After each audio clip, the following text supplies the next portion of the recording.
नमस्कार, मी स्नेहल पाटकर। आजच्या talk time या आमच्या विशेष कार्यक्रमात आपलं सगळ्यांचं स्वागत आहे। आज कर्करोगाबद्दल जनजागृती या विषयावरती आपण चर्चा करणार आहोत आणि या विषयातील तज्ञ डॉक्टर अजय मेहता हे थेट नागपूरहून आपल्याबरोबर चर्चा करण्यासाठी जोडले गेले।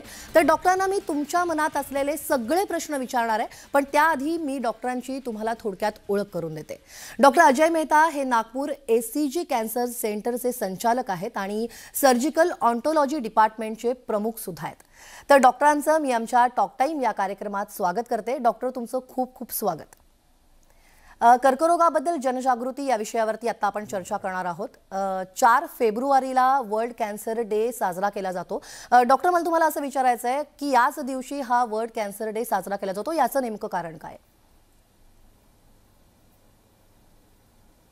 UICC international union against cancer ही एक ऑर्गनायझेशन आहे आणि ती कॅन्सरच्या याच्यात it is situated in Geneva, स्वित्झर्लंडमध्ये। आणि या सगळ्या कॅन्सर अवेअरनेस प्रोग्रॅम्स याचं आयोजन ते करतात आणि 4 फेब्रुवारी हा इंटरनॅशनल कॅन्सर अवेअरनेस डे आहे। या माध्यमातून त्यांचे जितके पण ब्रांचेस आहेत ऑल ओव्हर द वर्ल्ड तिथे वेगवेगळे प्रोग्राम्स केले जातात, सो दॅट पब्लिकमध्ये अवेअरनेस व्हायला पाहिजे कॅन्सरचा। आणि म्हणून हा एक डेट चूज केला आहे त्यांनी, 4 February, which is celebrated all over the world आणि डॉक्टर कॅन्सर अवेअरनेस डे। अगदी डॉक्टर, कॅन्सरची सद्यस्थिती काय आहे त्याबद्दल काय सांगता येईल? कारण आपण बघतो की समाजात सध्या या विषयावरती चर्चा होत नाही, तर ती घडायला हवी, आणि आत्ताची स्थिती काय आहे त्याच्याबद्दल काय सांगाल? कॅन्सरचं प्रमाण दिवसेंदिवस वाढत चाललं आहे आणि सगळ्यात बॅड सिच्युएशन अशी असते की आजही, म्हणजे 21st सेंचुरीमध्ये पण आज आम्ही बघतो की ऑलमोस्ट 70 to 80% कॅन्सर हे स्टेज 3 आणि स्टेज 4 मध्ये आम्ही बघतो। याचा अर्थ एकच आहे की कुठेतरी आपण चुकतोय, कुठेतरी आपण कमी पडतोय, की अवेअरनेस होत नाही आहे आपल्या लोकांमध्ये। आणि आज जर पाहिलं, इंडियामध्ये almost 17-18 lakh cases per year आम्ही डिटेक्ट करतो आणि हे तर फक्त टिप ऑफ द आइसबर्ग आम्ही ज्याला म्हणतो, कारण बऱ्याचशा केसेस अनरिपोर्टेड जातात। तर इफ यू सी की 18 ते 20 लाख नवीन केसेस, आणि त्याच्यामध्ये जर आपण पाहिलं की 70% जर स्टेज 3 आणि स्टेज 4 मध्ये जर आपण बघतोय, याचा अर्थ की आपण कुठेतरी चुकतोय आणि अवेअरनेसमध्ये आपण खूप मागे पडलोय as compared to developed country like USA म्हणा किंवा युरोप म्हणा। या डेव्हलप्ड कंट्रीमध्ये ऑलमोस्ट 90-95% केसेस स्टेज 1 मध्ये आढळतात। याचा अर्थ आहे की कुठे अवेअरनेस आपलं लॅकिंग आहे आणि त्याच्यामध्ये आपण बरंच कमी पडतो। डॉक्टर, खरं तर अवेअरनेस व्हायलाच हवा, पण महिला आणि पुरुषांमध्ये आढळणारे जे कॅन्सरचे प्रकार आहेत तर त्याविषयी सुद्धा थोडक्यात सांगा। हो, आता माणसांमध्ये जर आपण पाहिलं तर ऑलमोस्ट 30 ते 35% कॅन्सर हा ओरल कॅन्सर आहे, म्हणजे तोंडाचा कर्करोग ज्याला आम्ही म्हणतो, जिभेचा, गालाचा किंवा स्वरनलिकेचा किंवा अप्पर इसोफेगसचा, हे सगळे कॅन्सर्स टोबॅको रिलेटेड कॅन्सर्स आहेत। आणि जर आपण पाहिलं, आता फॉर एक्झाम्पल आम्ही मध्य नागपूर सेंट्रल इंडियामध्ये असतं, which is world famous for oranges and also the tiger capital. आणि आता सगळ्यात दुःखाची गोष्ट हे आहे की नागपूर आता all over the world head and neck कॅन्सर्समध्ये सगळ्यात जास्त या रिजनमध्ये आढळला जातो। ऑलमोस्ट 30 ते 35% कॅन्सर आम्ही या रिजनमध्ये बघतो। याचं काय आहे की तंबाखूचं सेवन ओरल रीतीने जर केलं तर ओरल कॅन्सर हा नंबर 1 आहे, म्हणजे तोंडाचा, जिभेचा किंवा स्वरनलिकेचा, अन्ननलिकेचा हा कॅन्सर असतो। जर आपण टोबॅकोचं सेवन स्मोकिंगनी केलं तर लंग कॅन्सर हा नंबर 1 होतो। आणि मग नंतर जर आपण पाहिलं तर लंग कॅन्सर किंवा मोठ्या आतडीचा कॅन्सर हा असा माणसांमध्ये आढळतो। स्त्रियांमध्ये जर बघितलं तर नंबर 1 कॅन्सर आज स्तनाचा आहे, म्हणजे ब्रेस्ट कॅन्सर. ऑलमोस्ट 25% कॅन्सर हा लेडीजमध्ये ब्रेस्ट कॅन्सर आढळतो. आणि नंबर 2 म्हणजे कॅन्सर ऑफ द सर्विक्स, म्हणजे गर्भाशयाच्या मुखाचा कॅन्सर हा ऑलमोस्ट 23-24% कॅन्सर असतो. म्हणजे ओरल कॅन्सर हा स्त्रियांमध्ये होत नाही असं नाही आहे, पण त्याचं प्रमाण ॲज कम्पेअर टू मेन हे थोडं कमी आहे. आणि मग अन्ननलिका किंवा लंग कॅन्सर हा असा आढळतो. डॉक्टर तुम्ही आता पण या दोन्ही जर कॅन्सर्स आम्ही बघितले तरी हा बोला बोला. हो, तर हे दोन्ही जर आपण कॅन्सर्स पाहिले माणसां किंवा स्त्रियांमध्ये ऑलमोस्ट 50% कॅन्सर्स हे आढळतात. डॉक्टर जसं आता तुम्ही म्हणालात की महिलांचा जो स्तनाचा कॅन्सर असतो तर त्याचं प्रमाण जसं अधिक आहे, तर हा कॅन्सर झाल्यानंतर त्या महिलांना खरं तर त्या घाबरून जातात. तर त्यासाठी काय केलं पाहिजे, म्हणजे घाबरून नाही गेलं पाहिजे, पण त्याच्यावरची उपचार पद्धती काय आहे? सगळ्यात आधी तर आम्ही काही कारण सांगतो तुम्हाला की काय कारणांमुळे हा स्तनाचा कर्करोग हा नंबर 1 का झाला. एक तर आहे लेडीजमध्ये आता आपण म्हणतो की खूप अवेअरनेस आलं फॉर एज्युकेशन, आणि मग late marriage, late first child. आता मुलींना अजून शिकायचं असतं, त्यांना म्हटलं की चला आता लग्न करा, तर म्हणते नाही अजून मला अजून पोस्ट ग्रॅज्युएशन करायचं आहे, मग मला MBA करायचं आहे, अजून पुढचं शिकायचं आहे. तर जसं एज वाढत जातं मग पहिले जसं लग्न व्हायचं ॲट द एज ऑफ 20-25, आता 28, 27, 28च्या नंतर लग्न होतं. आणि मग फर्स्ट चाइल्ड लवकर होत नाही, ते होतं 30-32च्या नंतर. तर जसं फर्स्ट चाइल्ड डिले झालं तर risk of cancer goes up. आणि मग दुसरं असतं की most of the ladies they are working ladies, मग ते ब्रेस्ट फिडिंग करत नाही. आणि ब्रेस्ट फिडिंग केलं तर ते 1-2 महिने करतात, कारण मग त्यांना तेवढ्या सुट्ट्या नसतात. तर त्याच्यामुळे less of breast feeding again is the risk for breast cancer. मग एकच मूल करतात, किंवा ज्या लेडीजमध्ये अर्ली मेनार्की ज्याला म्हणतो आम्ही, म्हणजे मासिक पाळी खूप लवकर सुरू होते आणि लेट संपते, पोस्ट मेनोपॉझल लेट असते, त्या लेडीजमध्ये खूप कॉमन असतं. किंवा समजा आईला ब्रेस्ट कॅन्सर आहे, आईच्या बहिणींना ब्रेस्ट कॅन्सर आहे, त्यांच्या मुलींना कॅन्सर आहे, तर मुलींना पण आईच्या मुलींना पण कॅन्सर होण्याची शक्यता वाढते, ज्याला आम्ही म्हणतो ब्राका पॉझिटिव्ह. समजा आई ब्राका पॉझिटिव्ह असेल आणि तिला 2 मुली असतील समजा, आणि तिने ते ऑन्कोजीन ज्याला म्हणतो ब्राका ऑन्कोजीन ते तिने एका मुलीला ट्रान्सफर केलं समजा, तर त्या मुलीला ब्रेस्ट कॅन्सर होण्याची शक्यता ऑलमोस्ट 55 ते 80% तिच्या लाईफ टाईम मध्ये आहे. आणि दुसऱ्या मुलीला जिला तिने ट्रान्सफर नाही केलं ते जीन, तिला अराउंड 10 ते 12%, just like any other person in the society. तर हे कारण झाले. आता जसं तुम्ही विचारलं की घाबरतात, साहजिक आहे. जसं मी सांगितलं, आज अर्ली डिटेक्शन हे सगळ्यात इम्पॉर्टंट आहे.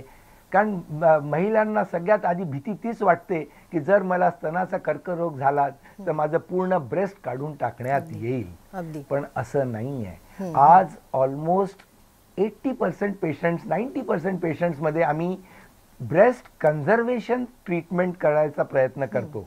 याचा अर्थ काय आहे? याचा अर्थ असा आहे की जर ब्रेस्ट कॅन्सर पहिल्या अवस्थेत आपण डिटेक्ट केला, म्हणजे एकदम लहान कॅन्सर असेल, तर त्याला आपण पूर्ण ब्रेस्ट न काढता फक्त तेवढी गाठच काढता येते, आणि त्याच्यानंतर त्याचे मग उपचार करता येतात, जसं किमोथेरपी किंवा रेडिएशन किंवा हार्मोनल ट्रीटमेंट. तर आजकाल खूप पद्धती अवेलेबल आहेत ज्यांनी आपण ब्रेस्ट कन्झर्व करू शकतो, ज्याला आम्ही म्हणतो ऑर्गन प्रिझर्विंग ट्रीटमेंट. आणि that is now possible because of very good chemotherapy, because of very good radiation, radiotherapy.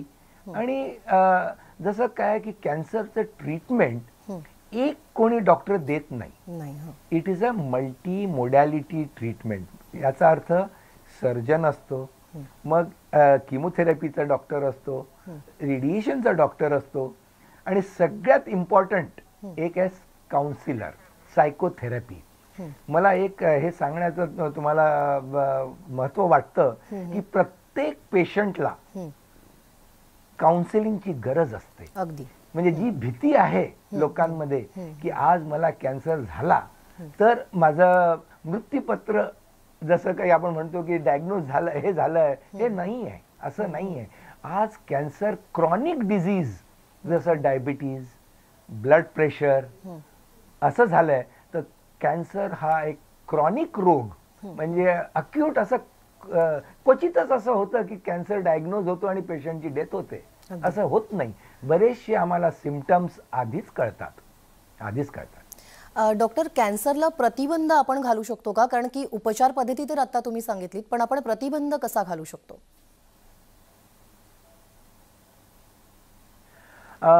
हो, नक्की.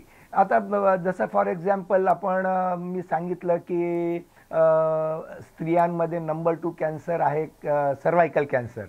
आता सर्वायकल कॅन्सरच्या लसीकरण पण सुरू झालेलं आहे, म्हणजे वॅक्सिन्स आर नाव अवेलेबल, आणि आम्ही ते ॲग्रेसिव्हली प्रमोट करतो.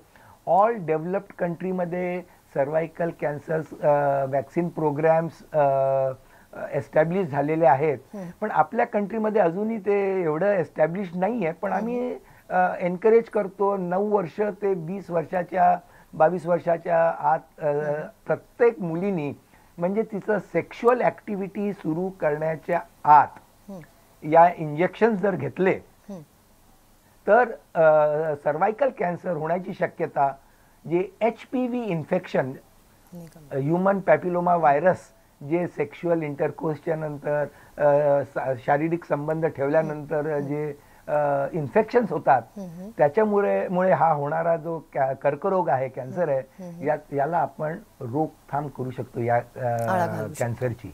तर हे लसीकरण, याचं वॅक्सिन्स, येस, हे करणं खूप इम्पॉर्टंट आहे. आणि दुसरं ज्याला आम्ही म्हणतो प्रायमरी प्रिव्हेन्शन. आता सेकंडरी प्रिव्हेन्शन एक असतं ज्याला आम्ही म्हणतो की अर्ली डिटेक्शन कसं करायचं.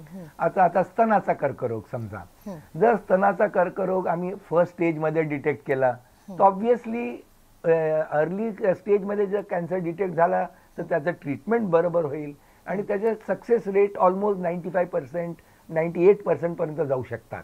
तर त्याच्याकरता काही टेस्ट आम्ही करतो, जसं सेल्फ ब्रेस्ट एक्झामिनेशन किंवा मॅमोग्राफी किंवा CT स्कॅन्स किंवा MRI, हे जर आपण केले तर हा कर्करोग अर्ली स्टेजमध्ये डिटेक्ट होऊ शकतो. तसेच प्रत्येक कर्करोगाचा काही ना काही आमच्याजवळ हे असतात, ज्याच्या पेशंट्सचे अर्ली सिम्पटम्स असतात, आणि मग आम्ही ॲप्रोप्रिएट त्यांना इन्व्हेस्टिगेशन सांगतो.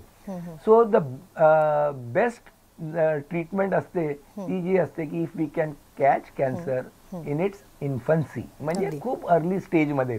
जसं कॅन्सरचे 4 स्टेजेस असतात, स्टेज 1, स्टेज 2, स्टेज 3 आणि स्टेज 4.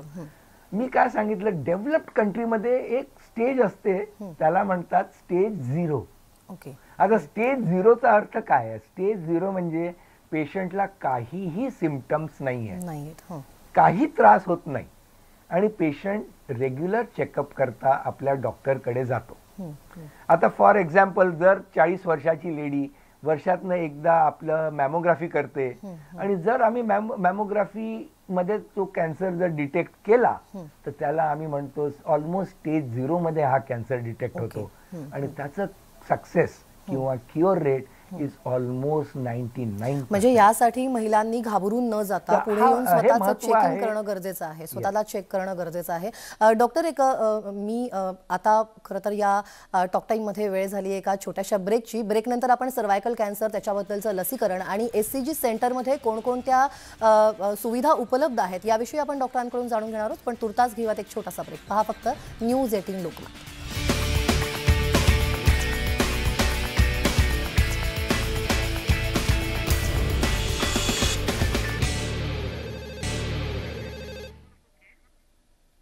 ब्रेकनंतर टॉक टाईममध्ये तुमचं पुन्हा एकदा स्वागत. कर्करोगाबद्दल जनजागृती यावर चर्चा करण्यासाठी आपल्यासोबत नागपूरहून डॉक्टर मेहता आहेत. आपण त्यांच्याकडे जाऊया. आपण त्यांना थेट प्रश्न विचारूया. डॉक्टर, एसीजी सेंटरमध्ये कॅन्सरला प्रतिबंध घालण्यासाठी काय म्हणजे कोणकोणत्या सुविधा उपलब्ध आहेत, तर एसीजी बद्दल मला थोडक्यात माहिती सांगा.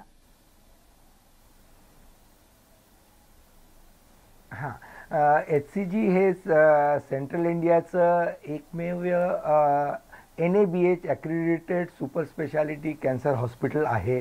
इथे आमच्याकडे ऑलमोस्ट सगळे डिपार्टमेंट्स आहेत. म्हणजे सर्जरी आहे, ऑन्को सर्जरी, मग मेडिकल ऑन्कॉलॉजी, मग रेडिएशन ऑन्कॉलॉजी, डायग्नोस्टिक्स सगळे आहे. आणि सगळ्यात इम्पॉर्टंट एक बोन मॅरो ट्रान्सप्लांट सेंटर आहे, जे one of the biggest in the country आहे. 9 bed bone marrow transplant centre आहे. आणि आमचं जे रेडिएशन फॅसिलिटीज आहेत त्या one of the best radiation machine in central not only in central India but in almost Asia आहे, ज्याच्यात स्टिरियोटॅक्टिक radio surgery पण आम्हाला करता येते. म्हणजे ब्रेनचे जे ट्यूमर्स आहेत जे बरेचशा लहान असतात त्यालाही आम्ही ऑपरेट न करता रेडिएशनच्या द्वारे त्याला ठीक करता येतं. तो all the facilities which are required for a comprehensive cancer centre ते अवेलेबल आहे आज सेंट्रल इंडियामध्ये नागपूरच्या HCG कॅन्सर हॉस्पिटलमध्ये. आणि आमचं 135 बेडेड हॉस्पिटल आहे आणि सगळेच डिपार्टमेंट्स आमच्याकडे आहेत. म्हणजे डायग्नोस्टिकपासनं म्हणजे PET scan, CT scan, pathology lab पण आमची व्हेरी वेल एस्टॅब्लिश्ड आहे. आणि we have got facilities for frozen section. म्हणजे आम्हाला 15 ते 20 मिनिटामध्ये ऑपरेशन थिएटरमध्ये कळून जातं की आम्ही पूर्ण ट्यूमर काढला आहे. तर या फॅसिलिटीज सगळ्या असल्यामुळे आम्ही आजकाल जसं मी सांगितलं की ब्रेस्ट कन्झर्वेशन किंवा ऑर्गन प्रिझर्वेशन सर्जरी करू शकतो. ते महत्त्वाचं आहे, कारण त्याच्याकरता आम्हाला 15 ते 20 मिनिटामध्ये पॅथॉलॉजी डिपार्टमेंटमधनं कळतं की आम्ही पूर्णपणे ट्यूमर काढला आहे. आणि त्याच्यानंतर मग बाकीचे जसं मी सांगितलं ॲडज्युव्हेंट ट्रीटमेंट करता त्या सगळ्या फॅसिलिटीज आहेत. सगळ्यात इम्पॉर्टंट आमच्याकडे असं आहे की प्रत्येक पेशंट हा एक ट्यूमर बोर्डच्या थ्रू जातो. याचा अर्थ काय आहे? याचा अर्थ हा आहे की पेशंटला evidence based complete treatment protocol असा हा मिळतो. आणि सगळ्या डिपार्टमेंटचे डॉक्टर्स मिळून एक डिसिजन घेतात की या पेशंटला पहिले काय सर्जरी करायची की किमोथेरपी द्यायची की रेडिएशन करायचं.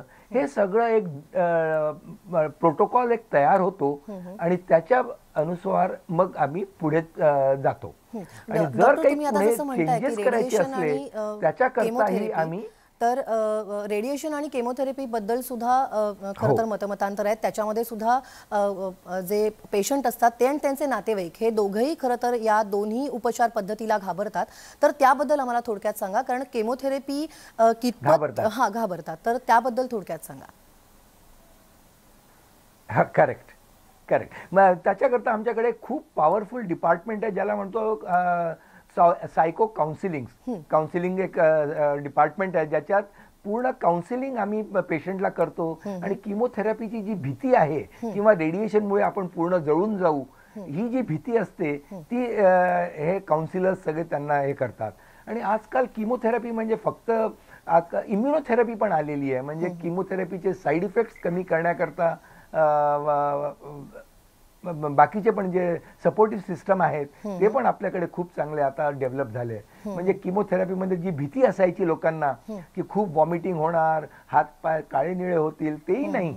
आजकाल आम्ही पोट टाकू शकतो, सेंट्रल लाईनच्या थ्रू इंजेक्शन्स होतात आणि साईड इफेक्ट्स कमी करण्याकरता बरेचसे चांगले ड्रग्ज अवेलेबल आहेत. डॉक्टर, आणखीन एक थोडक्यात सांगा, आपल्याकडे वेळ थोडा कमी आहे त्यामुळे आणखीन एक थोडक्यात सांगा की रुग्णाला उपचारानंतर त्याचा फॉलोअप त्याने किती दिवसात घेणं गरजेचं आहे, आणि आणखी एक म्हणजे की उपचारानंतर त्याचं दैनंदिन जीवन त्याने कधी सुरू केलं पाहिजे, त्याबद्दल काही हे आहे का? म्हणजे त्याबद्दल काय सांगाल? करेक्ट. हो, हा खूपच महत्त्वाचा तुम्ही प्रश्न विचारला की ॲज अर्ली ॲज पॉसिबल पेशंटनी नॉर्मल लाईफ जगायला सुरुवात केली पाहिजे. पण सगळ्यात इम्पॉर्टंट असतं कुठल्याही डिझीजमध्ये, मग डायबिटीज असो किंवा ब्लड प्रेशर असो, जसं आपण दर 3 महिन्याला डॉक्टरकडे जातो तसंच कॅन्सरमध्ये पहिले 1 ते 2 वर्ष खूप महत्वाची असतात, ज्याच्यात आम्ही दर 3 महिन्याला पेशंटला बोलवतो. आणि जसं मग 2 वर्षानंतर मग 4 महिने, मग 6 महिने, मग वर्षातनं एकदा. आता ब्रेस्ट कॅन्सरचे पेशंट, जसं मी आता सांगितलं आधी तुम्हाला, की आता कर्करोग कॅन्सर हा एक क्रॉनिक डिझीज मध्ये कन्वर्ट झालाय, म्हणून काही काही पेशंट 20-20 वर्षापर्यंत आमचे फॉलोअप मध्ये असतात. मग त्यांना आम्ही वर्षातनं एकदा बोलवतो. पण सगळ्यात इम्पॉर्टंट आहे, they should come in to the normal mainstream as early as possible, so that त्यांचं मेंटल मेकअप चांगला राहतो. आणि कॅन्सर एक असं काही डिझीज नाही आहे की ज्यांनी तुमचं फिजिकल ॲक्टिव्हिटीज कमी होऊ शकतात, मुळीच नाही. आणि इम्पॉर्टंट हे आहे की पेशंटला आम्ही सांगतो की एक्सरसाइज, योगा आणि डाएट याच्यावर खूप कंट्रोल ठेवायचा.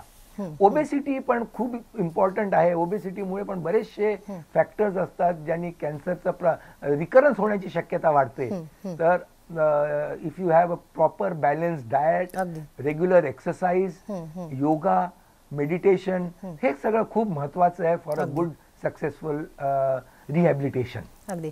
डॉक्टर मेहता हे होते. डॉक्टर मेहता. डॉक्टर, तुम्ही खरं तर कॅन्सर आणि कर्करोगाबद्दल जनजागृती या विषयावरती आता आपण चर्चा करत होतो आणि तुम्ही खूप सोप्या भाषेत खरं तर हे समजून सांगितलं, त्याच्या उपचार पद्धतीबद्दल सांगितलं, त्याबद्दल खूप खूप धन्यवाद. आणि कॅन्सर ही म्हणजे कॅन्सरला घाबरून जायचं नाही आहे, तर वेळोवेळी त्याच्या टेस्ट करून घ्यायच्या आहेत. आणि त्यानंतर ह्याची जी उपचार पद्धती आहे तर ती सुद्धा अतिशय सोप्या भाषेत डॉक्टरांनी आपल्याला सांगितलेली आहे. टॉक टाईममध्ये इथेच थांबूयात. पहा फक्त न्यूज 18 लोकमत.